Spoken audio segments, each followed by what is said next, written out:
তো আমি আছি গাজীপুরের কালিয়াকৈরের একটি শিল্প কারখানা। এটি হচ্ছে ল্যাভেন্ডার গার্মেন্টস। এখানে সকালবেলা অন্য একটি গার্মেন্টসের শ্রমিকরা এসে কিন্তু ব্যাপক ভাঙচুর চালিয়েছে এই কারখানাটিতে। আমি যদি আপনাদের একটু দেখাই, এখানে কিন্তু একদম কারখানার কম্পিউটার সেকশন, কারখানার গেট ভেঙে প্রবেশ করেছে। প্রবেশ করার পরে কিন্তু এখানে আসলে শ্রমিকরা হামলা চালিয়ে মূলত এই কারখানার যে মিলন ভাই আনুষঙ্গিক জিনিসপত্র রয়েছে সেগুলো কিন্তু ভাঙচুর চালিয়েছে এখানে।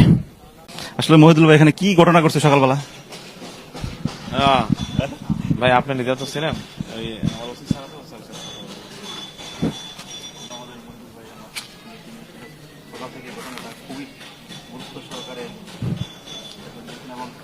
মিলন ভাই দিকে আহেন। আইন শৃঙ্খলা বাহিনী সঠিক সময় না আসলে কিন্তু ব্যাপক ক্ষতি হওয়ার সম্ভাবনা ছিল এই কারখানাটিতে।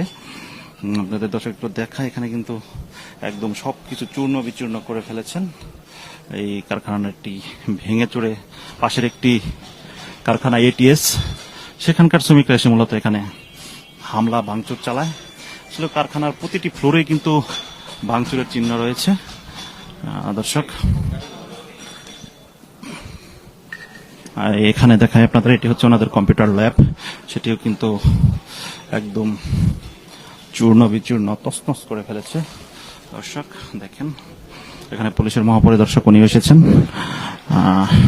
গাজীপুর জেলা পুলিশ সুপার মূলত উনি এসেছেন, পুলিশের মহাপরিদর্শক নয়, দুঃখিত, গাজীপুর জেলা পুলিশ সুপার কালিয়াকৈর থানার ওসি মহোদয়, তিনি এখানে উপস্থিত হয়েছেন। আসলে এটি হচ্ছে ওনাদের কম্পিউটার ল্যাব। সেখানে যদি একটু দেখাই, দেখেন এটি কিন্তু ব্যাপক হারে ভাঙচুর চালিয়েছে উগ্রবাদী এবং উচ্ছৃঙ্খলবাদী কিছু যে শ্রমিকরা রয়েছে তারা। আসলে এখানে থমথমে অবস্থা বিরাজমান রয়েছে। আইন শৃঙ্খলা বাহিনী কিন্তু যথেষ্ট উপস্থিত রয়েছে। তারা এই ঘটনায়, এখানে আইন শৃঙ্খলা বাহিনী রয়েছে, সেনাবাহিনী, পুলিশের পাশাপাশি সব আইন শৃঙ্খলা বাহিনী এসে কিন্তু পরিস্থিতি কিছুটা নিয়ন্ত্রণে আছে। এখন কিন্তু যে বিশৃঙ্খলা ছিল সেটি কিন্তু এখন নেই বললেই চলে। গাড়ি ওই পাশে ভাঙছে, ওই পাশে। আপনারা কি এখানে ছিলেন যখন ভাঙচুর চালায়? আমরা তো ভয়ে আতঙ্কিত। আমরা প্রথম গোডাউনের ভিতরে ছিলাম, পরে গোডাউনের ভিতরে আমরা অনেকক্ষণ আতঙ্কিত ছিলাম। ওখানে থাকার পরে আমরা আবার তখন আমরা সাহায্য চাইছিলাম। সাহায্য করার পরে আমরা যখন বের হই, আমরা কিন্তু 2 নাম্বার গেট দিয়ে আমরা আউট হয়েছিলাম। তা করে ওয়ার্কারে সাহায্য করছে, হামলা চালাইছে। ধরেন আমাদের আশেপাশে এটিএস আছে, কোরবান আছে, তারপরে আপনার লগজ, এইসব লোকে আমাদের উপরে হামলা করছিল।